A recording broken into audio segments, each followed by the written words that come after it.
জান্নাতের গন্ধ কি পাওয়া যায়? সুবহানাল্লাহ। আচ্ছা, একটু বলেই দিই। রাসূলুল্লাহ সাল্লাল্লাহু আলাইহি ওয়াসাল্লাম মেরাজে হঠাৎ সুঘ্রাণ। নবী সাল্লাল্লাহু আলাইহি ওয়াসাল্লাম বলছেন কোত্থেকে আসছে এটা?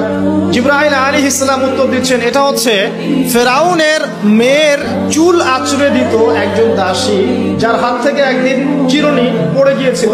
সে বলেছিল বিসমিল্লাহ বলে চিরুনি উঠিয়েছে, উঠে আবার আঁচড়ানো শুরু করেছে। এখন এর মেয়ে শুনে ফেলেছে বিসমিল্লাহ বলে উঠিয়েছে। সেই মেয়ে ফেরাউনকে বলল যে আপনাকে বাদ দিয়ে এই দাসী আরেকজনকে ইলাহ মানছে। তখন সেই দাসীকে গ্রেফতার করা হলো। তুমি কার উপাসনা করছো, কার ইবাদত করছো? সে দাসী বলছে আমি এক আল্লাহর ইবাদত করি। কে আল্লাহ?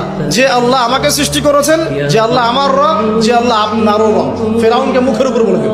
এবার ফেরাউন তাকে ধরে বলছে ফিরে আসো তোমার মতাদর্শ থেকে, না হলে তোমাকে জীবন্ত আগুনে পুড়িয়ে মারো। কি বলছে? আগুনে পুড়িয়ে মারো। তো সে ফিরে আসে না। তখন ফেরাউন দেখলো তার সন্তান সন্ততি আছে কিনা। সন্তানরা আমাদের সফট কর্নার না, সন্তানকে ডেকে আনা, দুইটা বাচ্চা, দুইটা কি তিনটা বাচ্চা। বলছে ফিরে আসো, আমাকে ইলাহ বলে স্বীকার করো, না হলে তোমার সন্তানদেরকে আগুনে ফেলে দিবে। সেই মহিলা বলছে আমার তো মাত্র 3টা সন্তান, আমার যদি এর চাইতেও বেশি সন্তান থাকতো তারপর আমি ফিরে আসতাম না। একে একে মায়ের চোখের সামনে এক এক করে বাচ্চাদেরকে জীবন্ত আগুনে পুড়িয়ে ফেলা। শেষমেশ সেই মেয়েটাকেও, সেই দাসীকেও জীবন্ত আগুনে পুড়িয়ে দেওয়া হলো। নবী সাল্লাল্লাহু আলাইহি সাল্লামকে জিবরাইল আলাইহিস সালাম বলছেন ওই যে ফেরাউনের দাসী, অনেকে বলেছে তার নাম আসিয়া, এই নামটা কোরআনে নাই। নবীজি পেলেন তো? অন্য কোন নবী পেয়েছেন? অন্য কোন নবীর ক্ষেত্রে এটা দলিল পাওয়া যাচ্ছে না, কিন্তু নবী সাল্লাল্লাহু আলাইহি সাল্লামের ক্ষেত্রে দলিল পাওয়া যাচ্ছে। আচ্ছা, এটা গেল নবীর কথা। এই ঘটনা ঘটেছে মূসা আলাইহিস সালামের যুগে, আর নবী সাল্লাল্লাহু আলাইহি সাল্লাম ঘ্রাণ পাচ্ছেন মেরাজে। চিন্তা করতে পারেন কত বছর আগে ঘটনা ঘটেছে, আমরা জানতামই না। কিন্তু যদি মেরাজে নবী সাল্লাল্লাহু আলাইহি সাল্লামের কাছে সুঘ্রাণটা না আসতো। সুবহানাল্লাহ। এরপর কি? এটা তো নবীর ক্ষেত্রে গেল। সাহাবীদের ক্ষেত্রে কি হয়েছে? একজন সাহাবী যার নাম আনাস বিন নজর। কি নাম?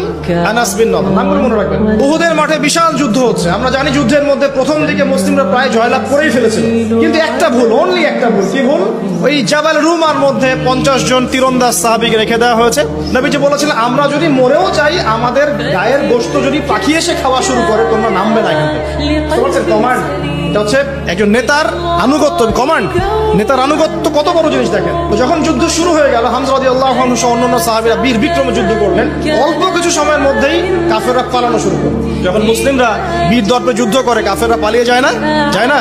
মুসলিমরা সবাই ঐক্যবদ্ধ যদি হতে পারতো, কোনো কাফেরের শক্তি ছিল না কি ইসলামের দিকে চোখ তুলে তাকায়?